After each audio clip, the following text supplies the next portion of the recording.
Oligodendrocytes, ये oligodendrocyte है, 3 बनाई हुई है मैंने ब्लू कलर में। अब यहाँ पर देखो ये क्या करती हैं, इनके भी कुछ प्रोसेसेस निकलते हैं, कई प्रोसेस हो सकते हैं, 10 से 15 प्रोसेस भी हो सकते हैं, मैंने सिर्फ 3 बनाए हैं। ठीक है, तो ये प्रोसेस क्या करते हैं, ये जो एक्सॉन है, ये न्यूरॉन है ना अपना, इसका एक्सॉन जा रहा है, तो ये एक्सॉन को एनक्लोज कर लेती है प्रोसेस भेज के। और एक सेल कई न्यूरॉन्स के एक्सॉन्स को एनक्लोज कर सकती है। जैसे इस सेल को देखो, इसने इसको भी भेज रखे हैं, इसको भी भेज रखे हैं, इसने भी इसको भेज रखे हैं, इसको भेज रखे हैं, ऐसे ही इसको देखो। ठीक है, तो ये इसको एनक्लोज करती हैं और एक माइलिन शीथ बनाती हैं सेंट्रल नर्वस सिस्टम में। अभी ये जो हम देख रहे हैं ना, ये सारी सेल्स, ये सेंट्रल नर्वस सिस्टम की सेल्स हैं, सेंट्रल नर्वस सिस्टम की ग्लायल सेल्स। ठीक है, तो ओलिगोडेंड्रोसाइट जो होती हैं वो सेंट्रल नर्वस सिस्टम में माइलिन शीथ फॉर्म करती हैं। ठीक है, एक सेल कई न्यूरॉन्स पे फॉर्म कर सकती है और एक न्यूरॉन का कई सेल्स से बन सकता है, डिफरेंट डिफरेंट सेल्स से। जैसे इस न्यूरॉन को देख लो, कि ये सेल प्रोवाइड कर रही है, ये सेल प्रोवाइड कर रही है, इस तरह से। लेकिन जो पेरिफेरल नर्वस सिस्टम होता है उसमें माइलिन शीथ कैसे बनी होती है, उसमें माइलिन शीथ बनाती है श्वान सेल्स। ठीक है, ये तो हम सब ने पढ़ा होगा, सब जानते हैं, श्वान सेल्स।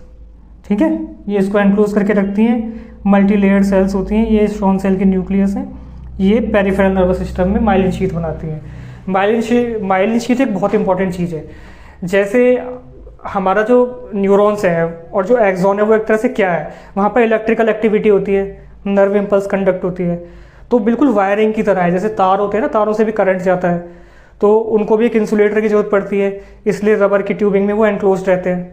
ऐसे ही जो नेचर ने ना इनके लिए भी एक इंसुलेटिंग लेयर प्रोवाइड की है जो इनको प्रोटेक्ट करके रखती है।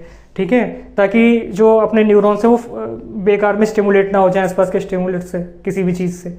ठीक है, तो इस चीज़ को शॉर्ट सर्किट ना हो जाए, एक तरह से कह सकते हो हम भाषा में देखें तो उस चीज़ से प्रोटेक्ट करती है। दूसरी चीज़ क्या होती है, जब ये माइलिन शीथ बन जाती है तो नर्व कंडक्शन के लिए ना कुछ ही स्पेस बचते हैं जहाँ पे माइलिन शीथ नहीं होती।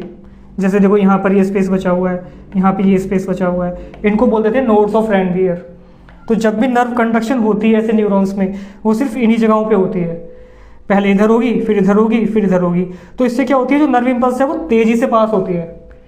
ऐसा नहीं कि भाई पूरी मेम्ब्रेन में हो रही है, भाई उसको टाइम लग रहा है, धीरे धीरे करके वो यहाँ होगी, फिर यहाँ होगी, जहाँ उसको स्पेस मिलेगा वहाँ होगी, तो जल्दी से कंडक्ट होती है। इसको हम आम भाषा में बोल देते हैं जंपिंग इम्पल्स।